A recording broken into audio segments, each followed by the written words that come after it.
j'ai une image en tout cas qui apparaît d'un personnage qui est plutôt lumineux et non seulement j'ai une image mais j'ai un son et en fait le son c'est n'aie pas peur. Et évidemment tout est réuni pour que j'ai peur puisque ma fille est derrière et on est voilà, on est dans le véhicule et pas forcément dans les bonnes conditions de sécurité.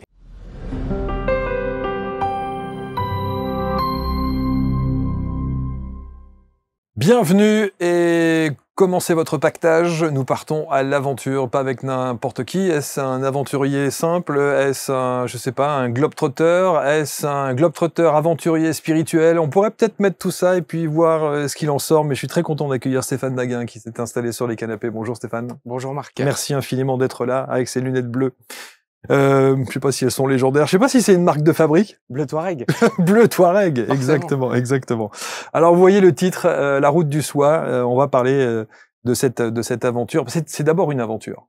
C'est d'abord une aventure humaine, Marc. Une aventure humaine, hein. Ouais, absolument. Ouais, et on va voir un petit peu de quelle manière, d'abord vous l'avez conçu, qu'est-ce qui vous a amené à vous retrouver comme ça dans des périples aussi fantastiques. On en parlait un petit peu hors antenne. Il y a quand même des choses extraordinaire. Je suppose que depuis quand vous faites ça d'ailleurs?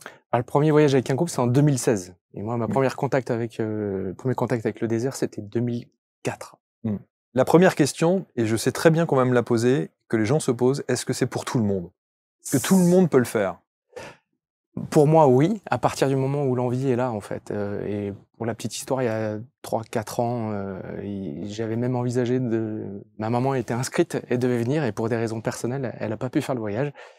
Elle avait perdu un être cher, et donc elle n'est pas venue, mais voilà, en fait, il y a la route du soi, c'est aussi quelque chose d'important, c'est le respect du rythme, de son rythme à soi. Donc du coup, en fait, où on passe, on le fait à son rythme, et ça ouvre les possibilités de le faire en douceur aussi. Bon, vous êtes un habitué du désert, des grands espaces, peut-être aussi des milieux plus ou moins hostiles, et de la compétition, parce que tout ça est lié visiblement. Alors il y a peut-être un mélange. Aujourd'hui, avec l'âge, on se pose aussi, puis on se calme un peu. On se calme un peu. Bon, j'arrive de l'Ardéchoise, d'une course de vélo de 4 jours, donc on se calme dans les rythmes aussi. Et on n'a pas les mêmes capacités physiques, mais en tout cas sur le côté découverte, oui, j'ai toujours été animé par les espaces, par la nature, des lieux un peu différents, et d'aller expérimenter, toucher des choses qui nous sortent de l'ordinaire, on va dire, et c'est toujours des lieux... par exemple, moi, je ne suis pas marin, j'ai apprécié de découvrir la mer avec des amis ou des gens de relation, parce que ces milieux de nature viennent nous chercher quelque part. C'est peut-être ce qu'on peut retrouver en montagne, en mer ou dans les déserts. Et pour d'autres, peut-être dans la forêt amazonienne, parce que ça, je l'ai entendu, c'est le 4e qu'on évoque souvent, mais que j'ai pas moi-même expérimenté, donc du coup, je peux pas en parler. Pourquoi le désert? Alors, une rencontre 2004, où dans cet environnement-là, qui était plutôt sur une discipline sportive en moto, eh bien, j'ai vraiment été subjugué. Il y a une scène en fait qui est assez magique. Je suis en train de rouler, j'arrête la moto, c'est vraiment beau. Et je fais des photos. Et là, et c'est ce qu'on appelle dans le jargon, j'étais un poireau parce que j'étais avec ma malle en autonomie, pas d'assistance. Okay. Et en fait, il y a un quad, immatriculé 28, je me rappelle du numéro, qui s'arrête à ma hauteur, qui fait aussi partie des poireaux, et qui me dit, mais tu as un problème, tu veux de l'aide? Je dis non, je fais une photo. Qu'est-ce que tu fais? Mais je dis, je trouve ça tellement beau, quoi. Et là, il me dit, mais t'es un touriste, toi. Et il repart gaz et avec la fumée derrière. C'est une anecdote, mais elle est réelle. Alors c'était qui ces gens? C'était d'autres personnes en course, puisqu'on était sur la course. Oui, c'était d'accord. C'était pas des locaux, c'était pas du tout des gens. Non, c'était vraiment dans le... Et l'anecdote, c'est pour montrer que j'ai vraiment été touché, puisque ça m'a fait couper ma propre moto, alors qu'on était plutôt là pour faire la compétition. Un coup de gaz, quoi. Ouais, c'est ça. Donc j'ai vraiment cette expérience-là qui s'est jouée dans le désert tunisien et puis Nord-Libye, avec les grandes dunes. Quelque chose certainement d'envoûtant, peut-être une mémoire, ou j'en sais rien, peut-être un côté berbère. En tout cas, un truc qui vous appelle. Ouais, qui vibre fort à l'intérieur, ouais. C'est clair. Bon, juste un mot, la compétition, donc du coup, vous êtes arrivé pas dans les premiers pour le coup. Ah non, pas du tout dans les premiers, mais classé. Si, quand même. Bon. Petite anecdote, j'ai cassé mon moteur sur l'avant-dernière étape, et puis j'ai eu les conseils d'un homme expérimenté de Belgique, Patrick, et qui m'a donné les tuyaux et j'ai pu finir la dernière étape. Donc, dernière étape, ouais. Donc classé modestement 75e sur 150 participants. C'est très bien, c'est une moyenne. Ce qui est le plaisir d'avoir atteint un passage de ligne et peut-être que la rencontre était bien ailleurs. Ouais, exactement. Avant de rentrer dans cette expérience de la création d'Adventurium et cette route du soi, est-ce que la dimension spirituelle dans votre vie avait un sens, avait une existence? Alors, pour être très honnête, dans mon enfance, je baignais dans un univers où ma mère n'était pas forcément pratiquante, mais connectée à la religion catholique. Personnellement, plutôt en colère vis-à-vis de la religion. Donc, pour des raisons personnelles, pour des choses que j'ai vécues en tant qu'enfant, qui ont été des expériences que aujourd'hui je qualifie d'expériences apprenantes, peut-être vraiment un travail sur soi, parce que je l'ai travaillé évidemment avec des outils classiques, mais aussi on parlait d'hypnose tout à l'heure aussi, avec des outils issus des neurosciences. Donc c'est vrai que j'avais une distance, parce que en colère, en se disant mais si un grand quelque chose existe, comment ça se fait qu'on est amené à vivre des choses comme ça? Ouais, c'est ça. Donc voilà. Donc de l'incompréhension et puis des questionnements et des choses comme ça qui m'a mis de la distance en fait, qui m'a éloigné, Mmh. qui m'a fait prendre. Voilà, moi je viens de la campagne, donc historiquement. Voilà, enfant, à partir du moment où mes parents sont séparés, de 10 ans à une quinzaine d'années, enfin, et même avant, il y avait le rituel des 2 messes, en campagne, c'était ça. On allait manger à la ferme chez ma tante et on faisait les rameaux et Pâques. Et c'était les 2 temps que je vivais, où j'avais pas forcément été touché. Et encore une fois, quand j'y allais, vénérer un dieu avec des expériences et des événements vécus personnellement, j'arrivais pas à matcher en fait. Bon, alors est-ce qu'on peut dire que cette connexion presque spirituelle, que vous n'appelez sans doute pas spirituelle, c'est au moment de ce fameux cet arrêt avec votre moto en plein désert que ça arrive? Alors pour moi c'est pas là. C'est un déclencheur qui va donner un appel pour y retourner. Donc en fait, la vie va faire que à ce moment-là, j'étais salarié et j'ai été salarié jusqu'en 2005, où là après j'ai créé une société informatique avec un associé et en fait on avait un point commun, c'était l'association autour du désert également, au-delà du job. Donc encore une fois, ça vous appelle, hein? Oui, et c'est sur cet élan-là que l'on va faire notre association. Et donc, création 2005, 2008, on retourne dans le désert, et là, d'une manière motorisée, plutôt que des 4x4. Et puis, ça va faire son chemin, puisqu'on va faire pas mal de périples, jusqu'en 2014. Et en 2014, j'ai vraiment un accident de vie à 3-4 km de la frontière algérienne, puisque je vais avoir un accident en 4x4 et on va faire 3 tonneaux avec ma fille et mon beau-père. Donc là, il y a un événement un peu particulier. Ouais, et donc, c'est cet accident qui est le déclencheur, sans doute, la prise de conscience. Qu'est-ce que ça vous dit?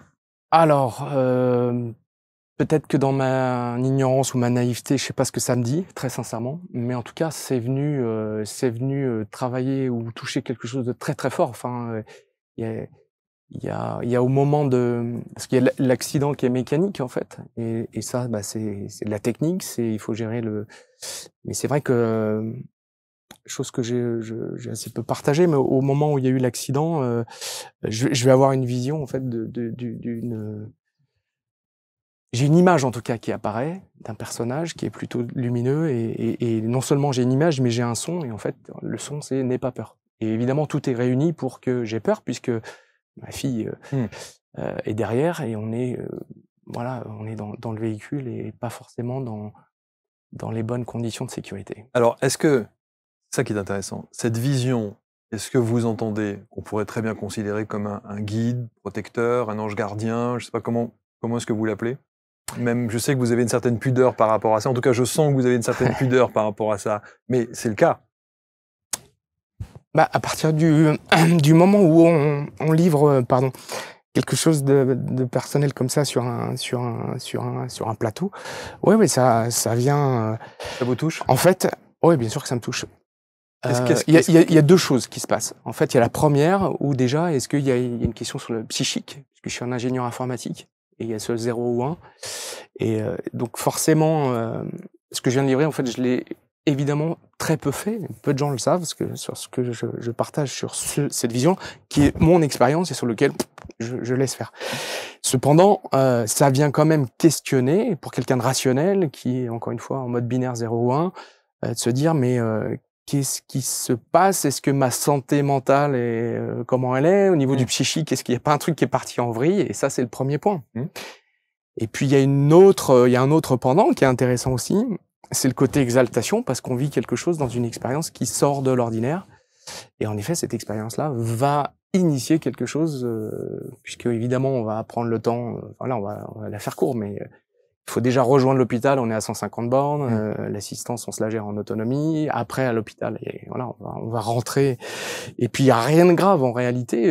Bon, oui, c'est que de la mécanique. il faut quand même voilà, être rapatrié pour des raisons mécaniques, mais c'est vrai que moi je vais être immobilisé, l'accident a lieu le 8 mai 2014, je reprendrai la route de mon entreprise en septembre 2014. Donc là, j'ai une phase d'immobilisation où je suis dans mon bureau actuel où je reçois, comme ici, d'une manière confortable au milieu des coussins, des personnes pour des séances d'hypnose ou d'autres choses. Mais en tout cas, à ce moment-là, il y avait un lit et j'ai été immobilisé là. Ouais. Donc ça laisse du temps pour réfléchir. Cogiter, bien sûr. Et vous allez nous dire qu'est-ce qu'il en ressort de ça. Mais cette vision, est-ce que vous entendez, ça arrive pendant l'accident? Ou après l'accident? C'est pendant l'accident? C'est pendant les quelques secondes de l'accident. Ouais, ça va très vite, c'est un ensemble de choses. Déjà, c'est l'incompréhension parce qu'il y avait rien, il y a rien eu de technique, il y a pas des erreurs de pilotage, j'en ai fait plein ailleurs et il y a pas de souci. Mais sur cet événement-là, il y avait rien d'identifié. Donc il y a rien de rationnel et validé par un expert de la mécanique au Maroc, puis après retour en France. Donc il y a rien techniquement. Il n'y avait pas de difficulté, on va dire, de piste. Et je roulais à une allure vraiment modérée par rapport au contexte. Donc il y a l'incompréhension et ça va très vite en fait. Et là, je pars de quelque chose qui va être un dixième de seconde, quoi. C'est ça. Donc c'est pas un rendez-vous, une personne comme avec Marc, je prends rendez-vous et on se voit, quoi. Ouais, c'est ça. Donc vous avez ces quelques semaines, quelques mois pour digérer cette information. Oui. Avant la reprise de votre activité en septembre. Qu'est-ce que vous vous dites pendant ces quelques semaines et quelques mois? Ça cogite pas mal sur le plan mental. Ça cogite pas mal. C'est comme il y avait quelque chose qui était en train d'infuser. Et encore, je reviens sur le plan mental, parce que là, on est en train de toucher pour moi quelque chose. J'ai un regard en fait d'alliance en fait entre ce que nous sommes dans notre tête, dans la méthode en fait que je propose sur la route du soi ou d'entreprendre en conscience en fait est vraiment basée sur le plan mental, corporel, émotionnel et spirituel. Pour moi, ce sont des plans de conscience. Voilà, c'est une lecture, c'est une grille de lecture, mais cependant, ça vient toucher des espaces qui sont déjà nourris, déjà découverts ou pas. Et il y a quelque chose comme comme un sachet de thé que je fais infuser et qui va prendre le temps de. Parce qu'en 2014, il y aura un autre événement. Je vais emmener mes 2 dernières filles, puisque je suis papa de 3 filles, réaliser une biodenza. Et voilà, c'est de la danse corporelle, c'est de l'éveil au corps. Je trouve que pour de jeunes enfants, c'est intéressant qu'ils découvrent aussi dans une société dans laquelle on vit, c'est bien aussi qu'ils aient une relation au corps, au son, un ensemble de choses. Et voilà, on y va tous les 3. Et ce qui va se passer, c'est que on va réaliser ça au nord d'Angers, dans une ferme. Et avant de faire l'activité biodenza, sur laquelle je suis pas du tout spécialiste, mais j'avais vécu 2-3 séances avant, la personne propose en fait d'aller faire un temps de convivialité pour relier les enfants ensemble, etc. Et on va aller nourrir les animaux, donc quelque chose de très basique, les poules, les ânes. Et dans mes filles, j'ai ma dernière qui est vraiment animée par les chevaux, donc en haut du terrain, elle voit 2 juments. Et donc elles vont aller naturellement pour les nourrir. Et en fait, je les laisse partir et moi je vais les suivre. Et puis à un moment donné, je vais je vais passer près d'une structure bois que je connais pas, puisque c'est un univers que je connaissais pas. Et je vais vivre aujourd'hui je vais mettre le mot trans parce que je le décode, mais une vibration en fait de la tête jusqu'aux pieds.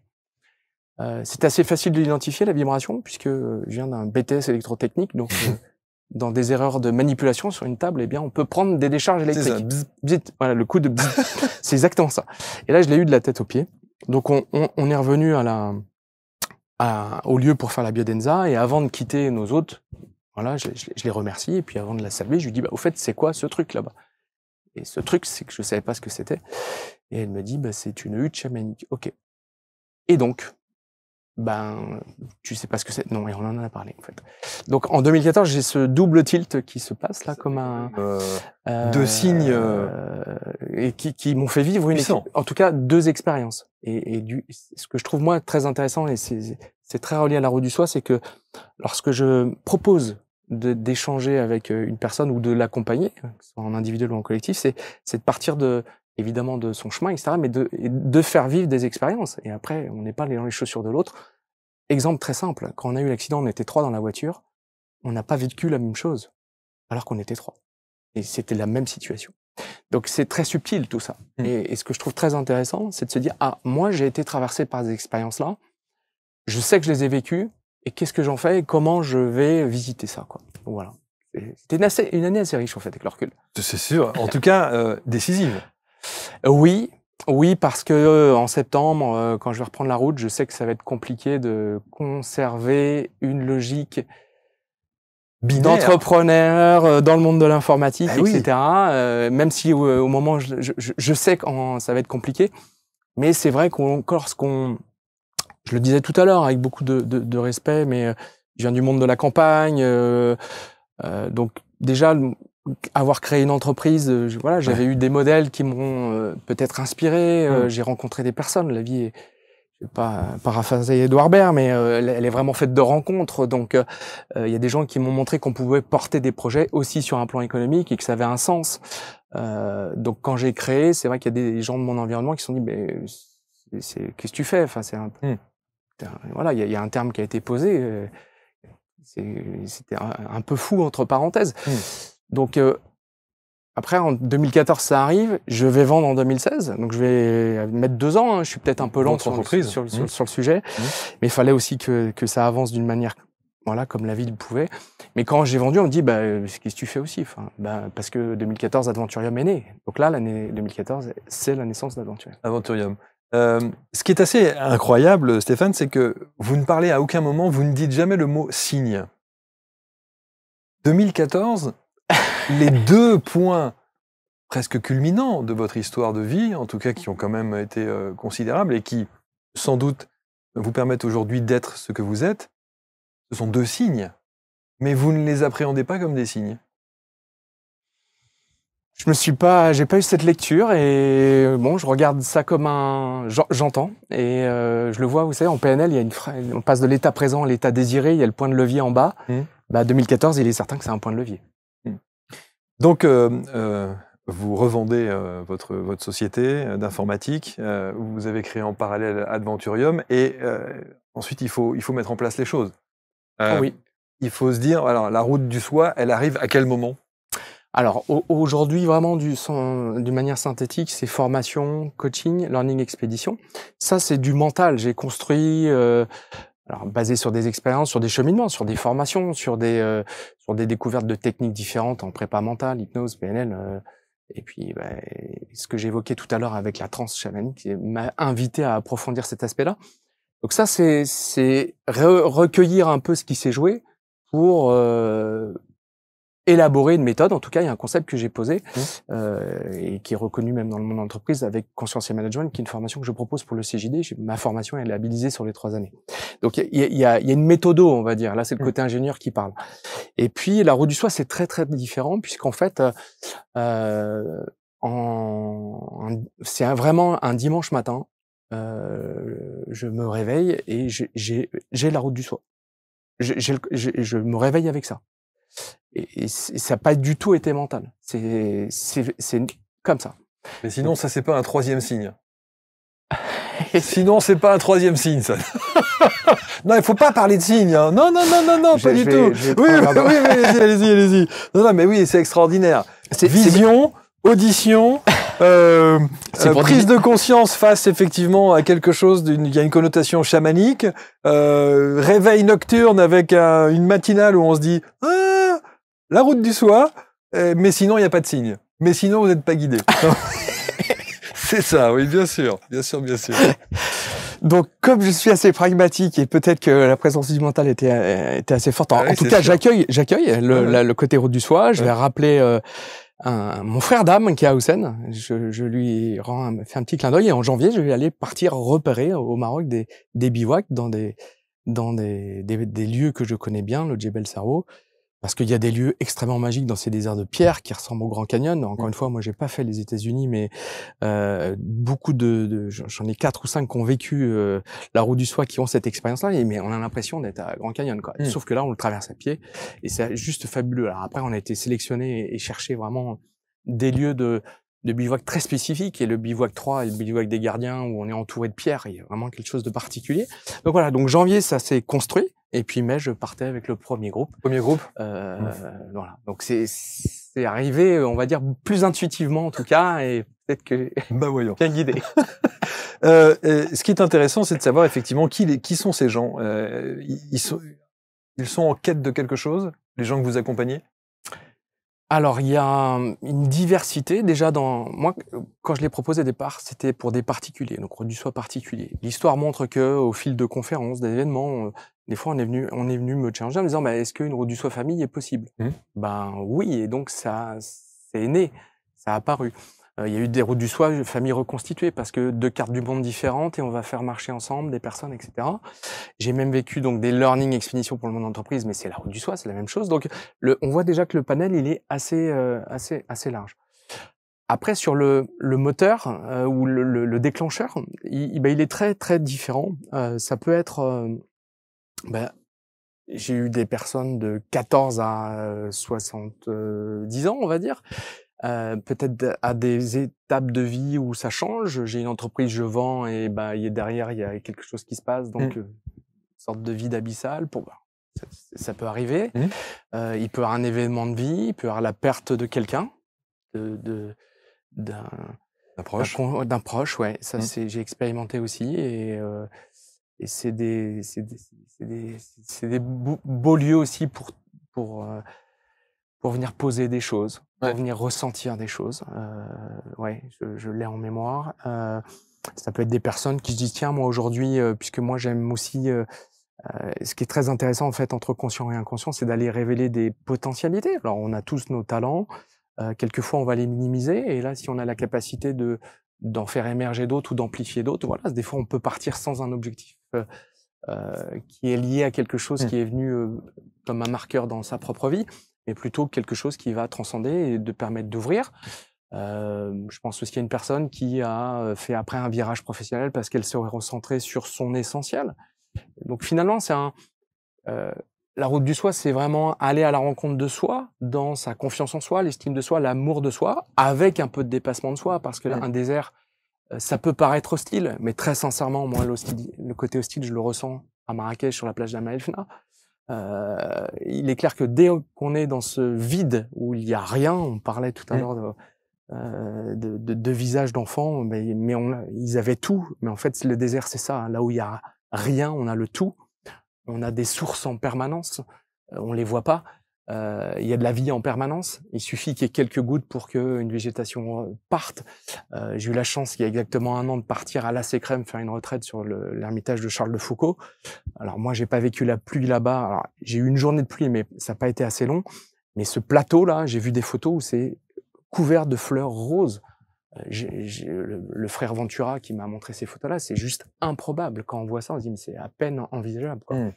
Donc là, nous, là sur le plateau de la Sécrème, moi, quand j'ai eu ce déluge sur 1 heure, je marchais à ce moment-là, et bien c'est sûr que le lendemain, voilà, la vie, elle est.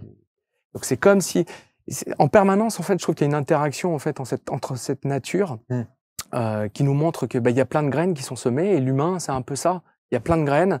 Et puis peut-être qu'une société, peut-être que un codage, peut-être qu'une croyance, peut-être que des peurs nous font pas faire émerger ces jolies fleurs. Est-ce que vous avez le sentiment, dans vos perceptions et vos ressentis, que quand on est au milieu de cette immensité, il y a une énergie particulière, il y a quelque chose qui fait que même si on arrive avec ses bagages, et souvent c'est un peu lourd à porter, je parle d'une manière très abstraite, hein, je parle pas des bagages de vêtements. Symbolique. Voilà, quand on vient avec ce fardeau-là, dont on a sans doute envie de se libérer, est-ce que le désert permet ça parce qu'il y a quelque chose de spécifique dans cette immensité?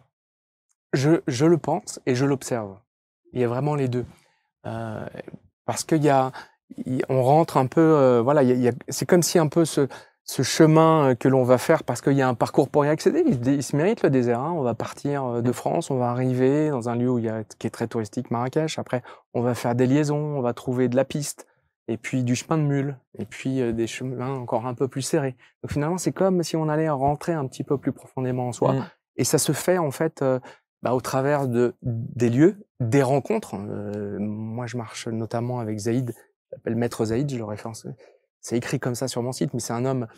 Observer Zaïd, qui est un petit bonhomme de 52 kilos, c'est avoir des leçons à chaque seconde. C'est un maître. Et nous, on peut que observer se taire, vraiment. Avec beaucoup d'humilité. Et c'est-à-dire qu'ils ont toujours le geste juste. Lui ne parle pas français, moi je ne parle pas arabe, à part 2-3 mots. Pour vraiment être très sincère, la première route du soie que j'ai fait en mai 2016, je me revois sur les points de bivouac, poser des pierres pour se dire ouais, c'est bien là qu'on se retrouve, et la cartographie, pour un ingénieur qui programmait tout, c'était aussi un côté lâcher prise intéressant, mais en fait c'était ça. On se disait tiens, on se met d'accord, on va dormir à tel endroit et on posait la pierre pour être sûr que aujourd'hui on se regarde et c'est hyper fluide, quoi. Donc ils sont connectés à l'instant, mais avec authenticité. Et je pense que c'est en partie quelque chose qu'on a un peu oublié dans nos sociétés dites modernes et qui crée un vide à l'intérieur des personnes. Qu'est-ce que vous a appris le désert? Qu'est-ce que m'a appris le désert? Plein de choses. Est-ce que c'est une leçon de vie? En tout cas, c'est beaucoup d'enseignement. Lorsque je repars, j'ai vraiment toujours un élan de le retrouver. Donc j'ai une connexion particulière. Les berbères avec qui je marche m'appellent parfois le berbère blanc. Je ne sais pas si ça vient de plus loin ou pas. J'ai pas fait je sais qu'ici on aborde plein de sujets, d'aller visiter des chemins générationnels, etc. J'ai pas du tout été chercher ça, vraiment. Incroyable. Mais voilà, il y a quelque chose qui m'anime à l'intérieur qui. Après, sur les enseignements, je trouve il a la force. Alors déjà, c'est le silence. C'est le silence, c'est l'absence de lumière, ce qui nous rend des nuits étoilées sous la voûte. On est vraiment connecté aux éléments à 100%. Il n'y a aucune pollution visuelle ou auditive. Et cette notion de silence, en fait, dans mon année 2 de formation pour les dirigeants, j'ai mis les 3 S, seul et en silence, pour donner du sens.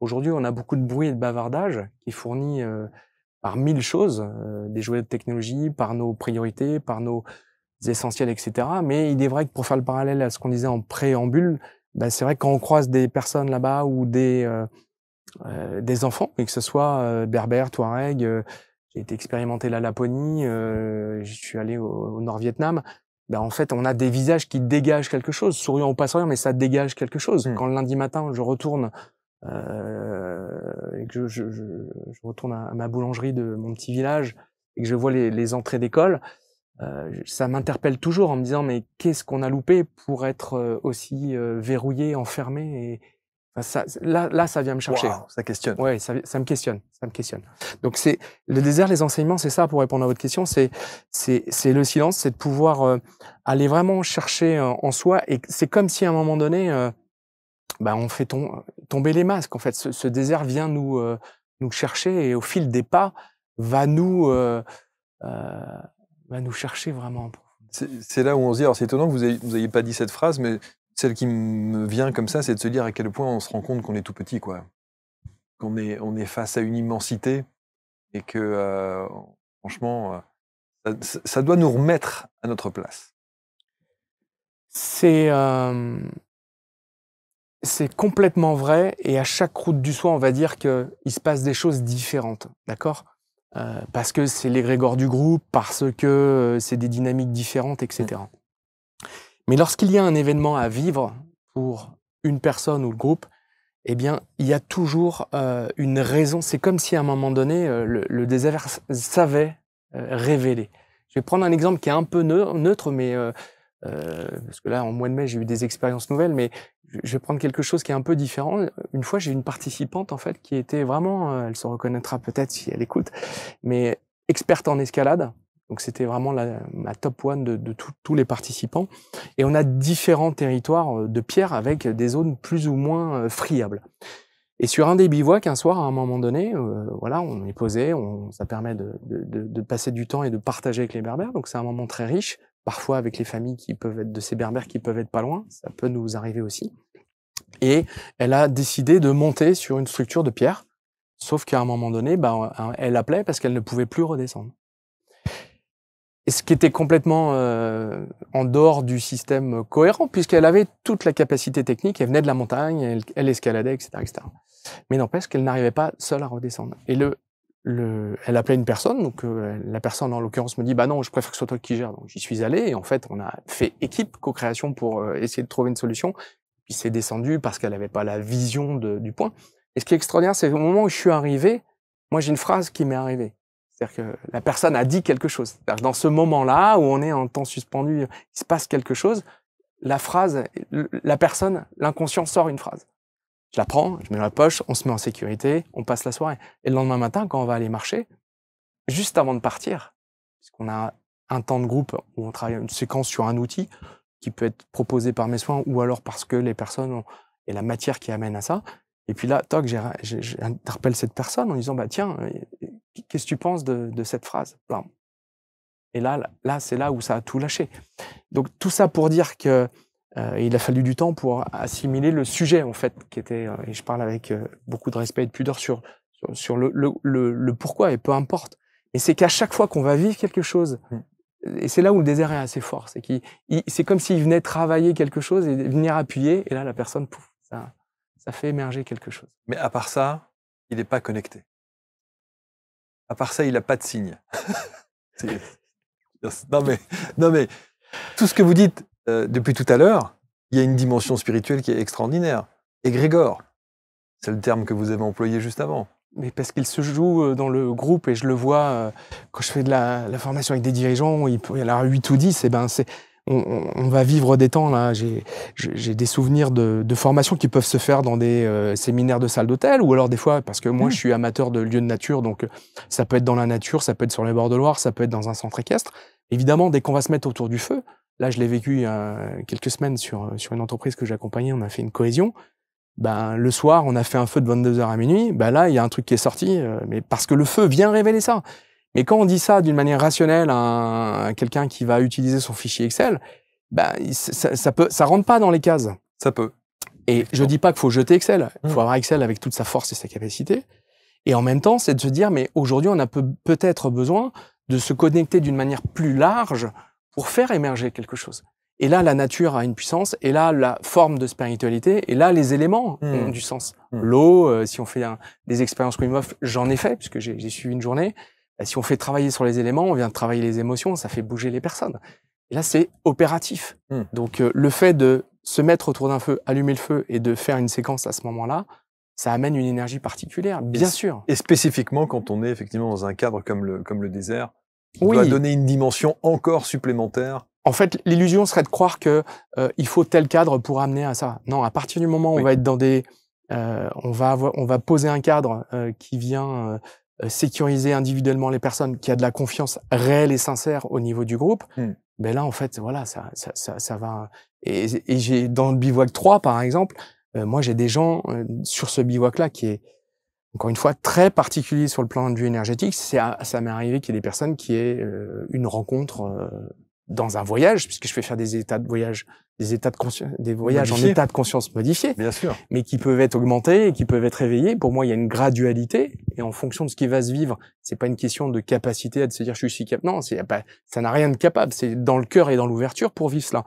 Sur certains bivouacs au niveau de cette énergie, on peut connecter une personne, on peut faire une rencontre d'un allié. Il y en a certains qui vont entendre des chants.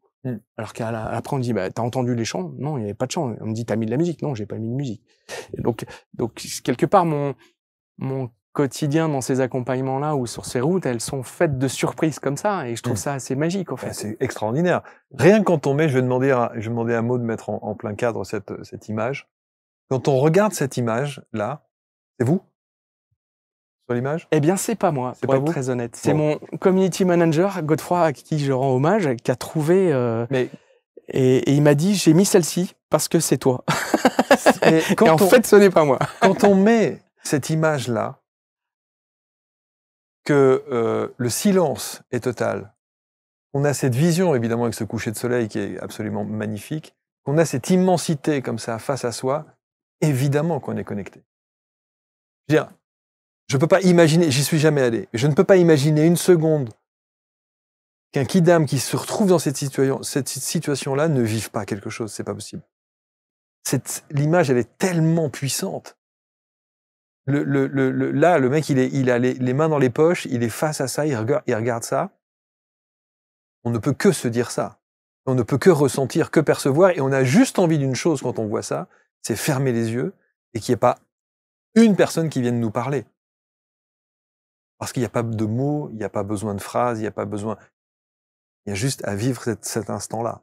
Et je trouve que le désert permet ça. Complètement. Plus que le fait d'être en montagne ou le fait d'être en pleine mer ou...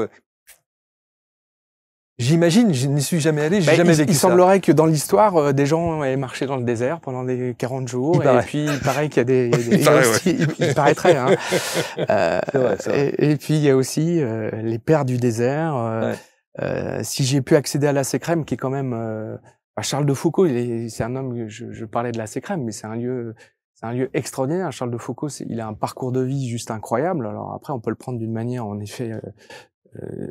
on peut observer ça un peu au-delà de la religion qui se trouve derrière, mais c'est un homme qui a une vie extraordinaire et qui a été touché par le désert. Il faut bien comprendre que quand je marche dans le Djebel Saro, j'ai découvert grâce à une femme qui marchait sur la route du Soie, qui se prénomme Anne, que ce Djebel Saro avait été cartographié par Charles de Foucault, parce qu'en 1900, déguisé en juif, il va faire toute la traversée du Maroc.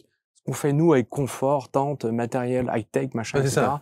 On est des aventuriers en confort entre parenthèses. Il faut aussi ramener les choses à leur réalité. Alors, je mesure que parfois ça peut aussi en effrayer certains parce que ça donne des dimensions différentes. Mais on a aujourd'hui de la technologie, on a du téléphone, etc. Mais quand je m'imagine, quand on est en train de traverser le Djebel Saro et qu'on sait que Charles de Foucault a traversé ce Djebel, à un moment donné, oui, on s'arrête et on se tait. Ouais, je pense que effectivement c'est puissant. Alors, Adventurium, c'est pas que le désert. C'est pas que le désert. Il y a d'autres, on n'est pas obligé d'aller au bout du monde.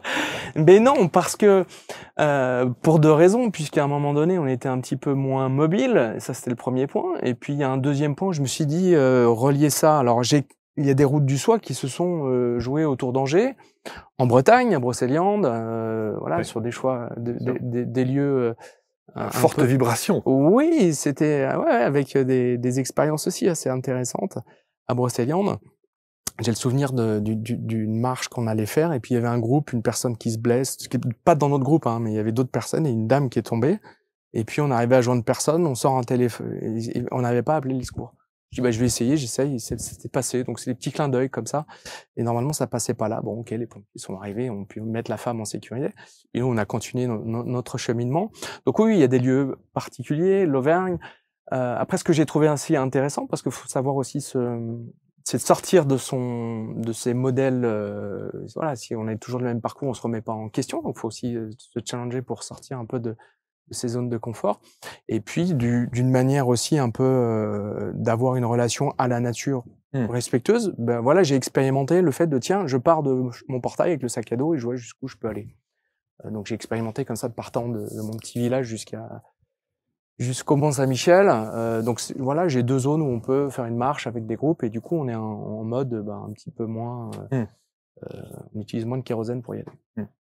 C'est là où c'est intéressant de se dire qu'effectivement, on n'est pas obligé d'avoir ce sac à dos énorme et cette infrastructure incroyable, partir pendant une semaine à l'autre bout du monde, avec un dépaysement qui est parfois total et qui peut aussi effrayer quand on se retrouve dans des endroits, par exemple le Vietnam ou éventuellement la Laponie, ou avec des températures qu'on imagine très bien. Il y a un petit côté effrayant, quand même, quelque part. Alors, c'est clair que le désert blanc de la Laponie avec des températures, quand j'y étais il y a 1 an et demi, on était à moins 28, donc c'est des choses, un univers différent. Ça détend. Donc ça, je comprends que ça puisse effrayer. Donc en même temps, c'est toujours une relation par rapport à l'inconnu, c'est ça, c'est d'accepter de. Ce que je veux dire par là, c'est que par exemple sur le désert marocain, on se dit toujours, je suis convaincu que ça fait fantasmer beaucoup de gens, mais il y a aussi un truc qui consiste à dire, c'est pas pour moi. Ouais. J'ai très envie, mais c'est pas pour moi. Comment dire aux gens, bien sûr que si, c'est pour tout le monde, et vous êtes tous en capacité de le faire, d'y aller, et de le faire en tout cas à votre rythme. Alors, encore, je reviens toujours sur l'objectif de la personne, c'est qu'elle en ait envie et que son moteur soit vraiment animé dans le sens anima du terme, comme dirait François Cheng, au niveau de l'âme. Faut sentir cet élan-là. Après, s'il y a des peurs qui se génèrent autour, en fait, ça fait partie, en effet, du chemin. Si on va dans un environnement qu'on n'a jamais... moi, ça m'arrivait dans les premiers trajets quand on était en motorisé, donc avec des amis, de nous perdre dans le désert. Ça n'a pas duré des semaines et des semaines. Hein, mais moi, j'ai vécu ce sentiment-là, donc je l'ai vécu, je comprends. À partir du moment où on y va avec une équipe extrêmement sérieuse, structurée, on a et ça c'est avéré, et bien ça permet de venir un peu poser le mental. Alors, sur le fait qu'on vive la route du soir ou dans un autre pays ou autour d'Angers ou quelque part en France, là où il y a quand même un impact, c'est que quand on est dans un désert, il n'y a pas de négociation possible. C'est-à-dire qu'à aucun moment, je peux reprendre de la connexion, puisque j'en aurais pas. Et c'est là où il y a pas de solution de secours. Il faut partir avec cette notion-là. Oui, bien Alors sûr. que lorsqu'on va être sur un territoire, voilà, si j'utilise comme je l'étais à l'écurie d'Air Pur à Soulé-Rébourg au nord d'Angers, là, chez Antoine, bon bah là, si je remets mon téléphone, etc. Donc bon, ça m'arrive même par exemple dans des, alors après je propose et ça je respecte, mais des fois d'avoir des boîtes à téléphone et on ferme ça et on se donne un temps, X temps, on se met d'accord et sur lequel on va, parce que le souci, c'est que pour se connecter à soi-même dans sa profondeur de l'être, c'est qu'il faut se déconnecter du bruit et du bavardage. Et ça, faut une temporalité. Il faut reprendre ce que le désert nous offre, c'est-à-dire le silence. Donc c'est une manière de dire, en tout cas, je n'aime pas imposer des choses à mes participants, mais c'est vrai que si on est sur le territoire angevin ou de France, brocéliande ou en Auvergne, eh bien, c'est qu'à un moment donné, qu'ils puissent me faire confiance sur le fait que si vous coupez, vous allez avoir un plus grand bénéfice. Mais ça, je vois quand je fais les immersions pour le CJD, les année 1, ils sont encore un peu dessus, année 2, ils sont plus, et le 3, ils me le donnent et puis ils en veulent plus, quoi. Ils veulent pas le rouvrir le vendredi. Donc ça, c'est juste une construction parce qu'on se dit, ben oui, mais s'il y a l'appel, oui, mais non, revenons à nos échanges de tout à l'heure, ces peuples traditionnels que l'on va rencontrer, eux, ils vivent dans l'instant, ils vivent dans leur priorité de manger, boire et de se mettre en sécurité le soir. Et il y a des rencontres fantastiques. Il y a par exemple sur le site d'Adventurium, je ne sais pas si sur le site ou sur les réseaux sociaux, vous avez mis cette photo qui est absolument divine. D'abord parce que c'est deux petites gueules d'amour, on a juste envie de les aimer, de leur parler, de les avoir comme ça, presque à la maison, tellement ils sont magnifiques. Et on en parlait hors antenne et on se disait, ces deux enfants sont des leçons de vie. Complètement, et ça s'est avéré parce que on sortait ce matin-là d'un lodge familial, on était déjà en marche et au bout d'une demi-heure sur la droite, on rencontre, il y avait ces rizières, il y avait une ou deux maisons derrière, donc la population était pas, enfin, la maison est pas loin, mais on sent qu'il y a de la confiance sur les enfants qui sont dans la nature. Alors c'est pareil. Aujourd'hui, là, je suis intervenu dans un collège il y a un mois. J'ai dû donner digicode, code, machin. Ouais, c'est ça. Et c'est deux univers qui. Alors là, on est au Vietnam, c'est ça? Là, on est au Vietnam, Nord-Vietnam, et on va à la rencontre des Dao rouges et des Hmong. Et bon, je l'évoquais, mais c'est vrai que cette anecdote, elle est quand même assez puissante puisqu'ils ont transmis quelque chose de très très fort. Non seulement de le fait de les rencontrer, de se dire mais ils sont là et tout va bien. Et puis ils ont cette capacité. Je le redis, mais la route du soi, pour moi, c'est ce que j'ai évoqué tout à l'heure, mais c'est aussi reprendre contact avec sa nature et la nature profonde que nous avons en nous, et une forme de spiritualité, quelle qu'elle soit. Et ça, c'est deux espaces qui sont moins nourris dans nos sociétés actuelles. Et là, en fait, eux, ils le vivent au quotidien, et d'une manière simple, sans trop de mental, sans savoir qu'il y a de l'ego ou de la construction sur des rituels à faire assis. Leurs rituels sont d'une simplicité absolue.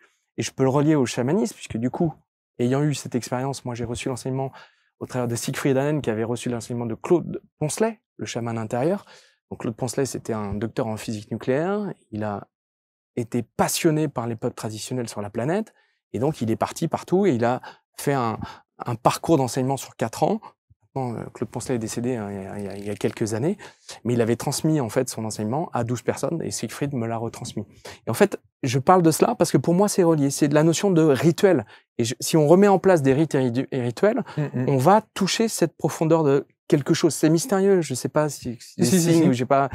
Et là, ils ont ritualisé, puisque de l'autre côté du chemin, où nous avons la montagne qui est en place, et ben ces enfants, en fait, ont creusé une petite grotte, ils ont mis une feuille de bananier et ils ont posé une bougie qu'ils ont allumée.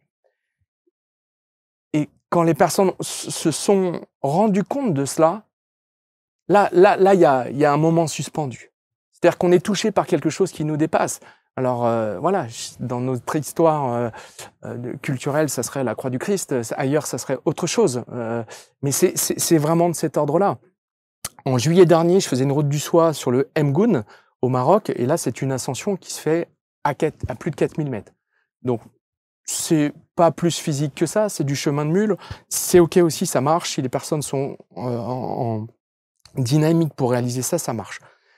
Et le moment donc cette route du soie, elle dure 8 jours. Il y a eu un moment extraordinaire. C'est pour des raisons diverses et variées, parce qu'on a eu un cheminement différent. Il y a eu, c'est ça la montagne, c'est la surprise de la météo, etc. Donc il y en a 4 qui ont pu aller en haut, et puis les autres personnes sont restées à 3006 et pas à 4000. Donc je me suis dit, dans l'esprit, puisque c'était une route du soie familiale, il y a un petit côté qui m'a fait réfléchir pour se dire, faut qu'on se rattache à quelque chose de commun. L'idée, c'est pas de gagner à 4000, c'est pas ça le sujet. Là, on se plante parce qu'on sera dans notre partie compétiteur qui peut avoir sa place, mais qui n'a pas de finalité en soi. Et là, en descendant, je me suis dit, je suis arrivé, il y avait un oued, et il y avait comme un hôtel, en fait. Et je me suis dit, tiens, on va faire des cairns, ça va relier les personnes sur un objectif. Et cette famille qui a vécu cette route du soie, elle va être reliée à quelque chose qu'ils ont réussi ensemble. C'était ça la dynamique. Et là, je propose que chacun puisse récupérer une pierre pour faire le cairn. Brahim, qui est mon guide de haute montagne, donc là on est en haute montagne et il y a un guide professionnel avec nous, puisque la montagne, ça ne s'improvise pas.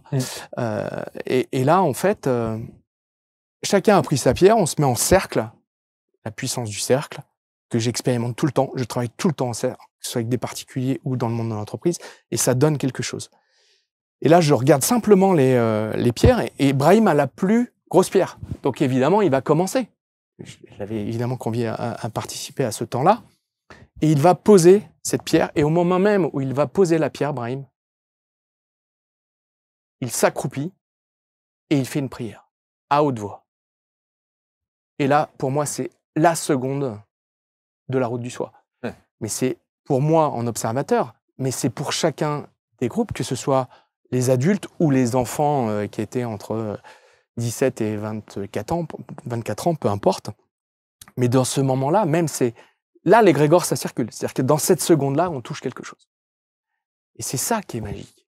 Mais pour arriver à toucher cette magie-là, faut accepter de partir, faut accepter de casser les codes, faut accepter de poser son téléphone, faut accepter de s'abandonner faut accepter de partir dans une confiance absolue sur quelque chose.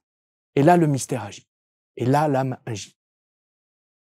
Waouh, c'est magnifique. Je trouve ça bluffant, je trouve ça étonnant, je trouve ça tellement instructif, enrichissant, tellement... Et puis ça remet un petit peu l'église au milieu du village, dans le sens où on se dit, pour se reconnecter à soi, c'est pour ça que ça s'appelle la route du soie, évidemment. Oui, il n'y a pas mieux, il n'y a pas mieux. Donc du coup, alors il y a le site, adventurium.fr, il faut aller voir, parce que tout est parfaitement bien décrit. Est-ce qu'aujourd'hui, on peut... Alors combien il y a de j'allais dire des séquences, combien de voyages, combien de destinations chaque année?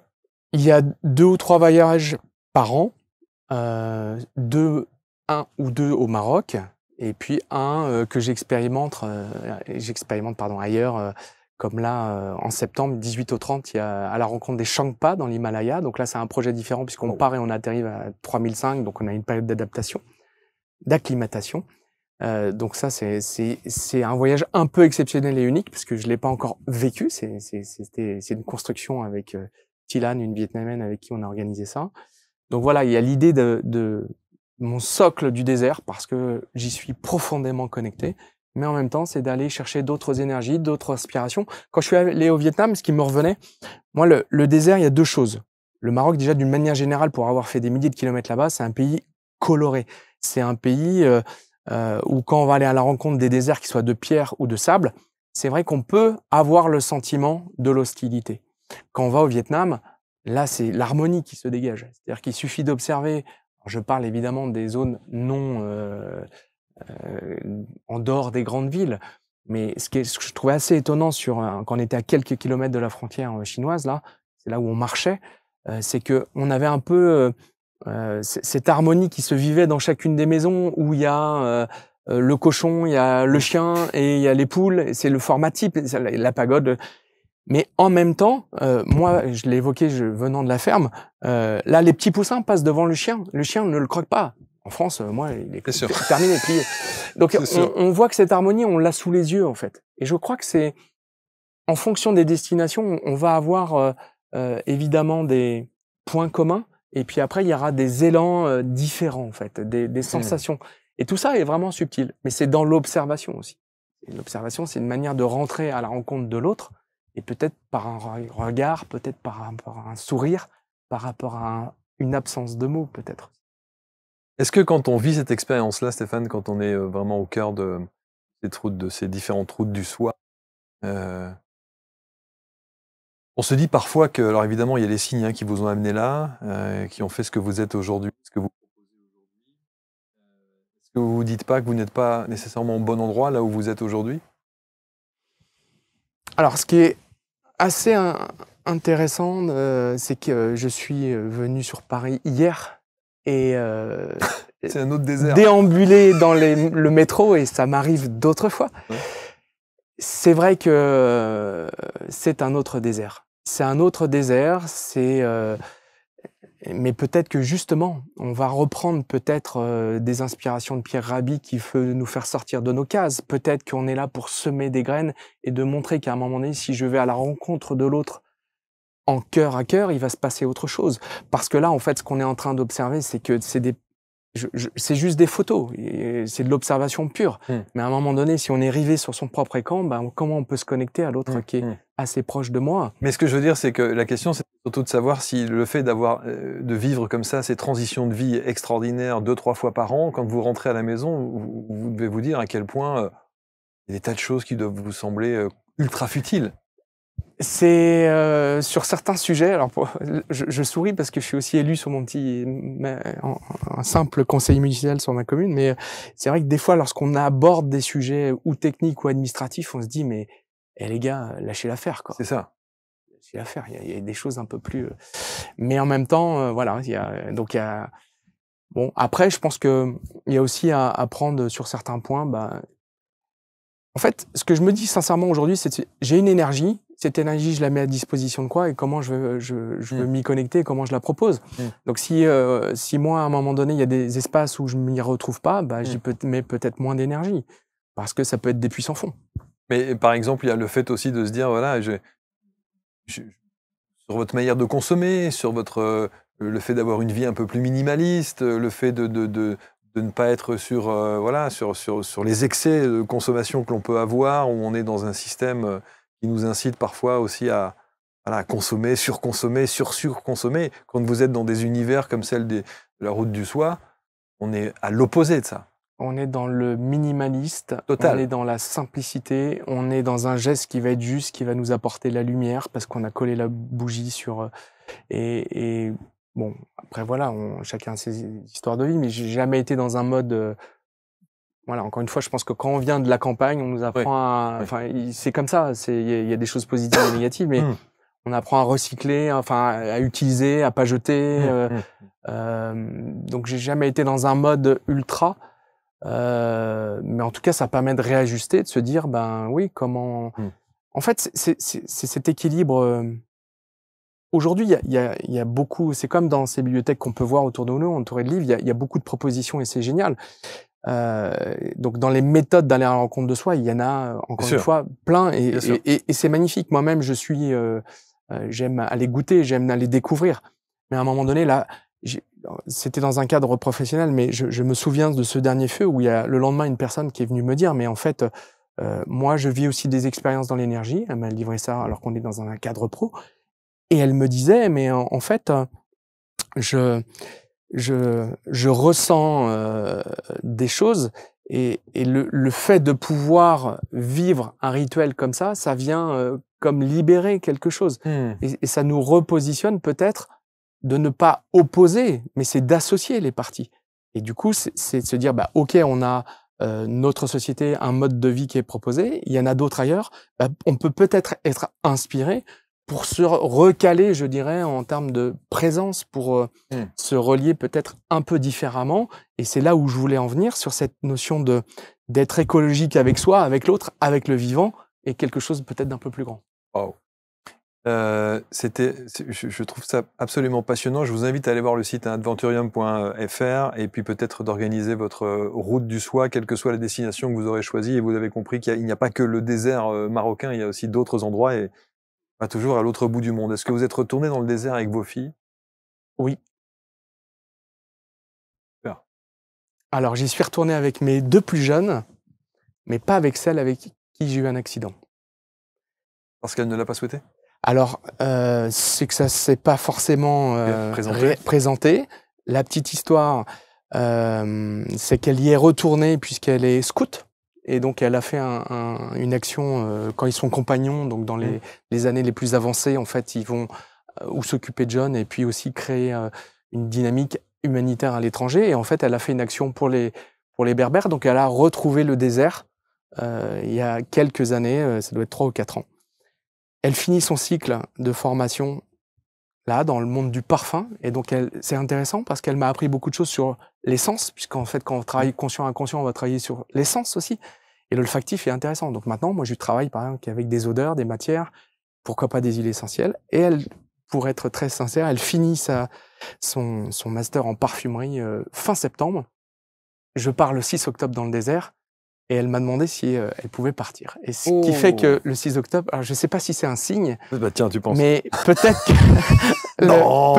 que Clémence, mon aînée, je la cite, reviendra avec moi dans le désert le 6 octobre. Et ça sera, j'en ai même pas pris conscience, mais un retour dans un lieu boucle la boucle particulier. Ah, magnifique, formidable. Merci en tout cas, Stéphane. Merci infiniment. Pour ce voyage-là, par l'intermédiaire des quelques images qu'on a pu vous diffuser, et en même temps par tes propos que je trouve, je trouve touchant, je trouve passionnant, je trouve rassurant aussi, parce que ça donne envie de se connecter à autre chose, et puis à d'autres dimensions, et puis de rester surtout. Je vais remettre une dernière fois cette image, moi, si tu veux bien la diffuser, parce que waouh, celle-là, elle m'a... Pourtant, des images de désert avec des couchers de soleil, il y en a à foison, quoi. Vous tapez ça sur Google et il y en a en voiture, voilà. Mais celle-là,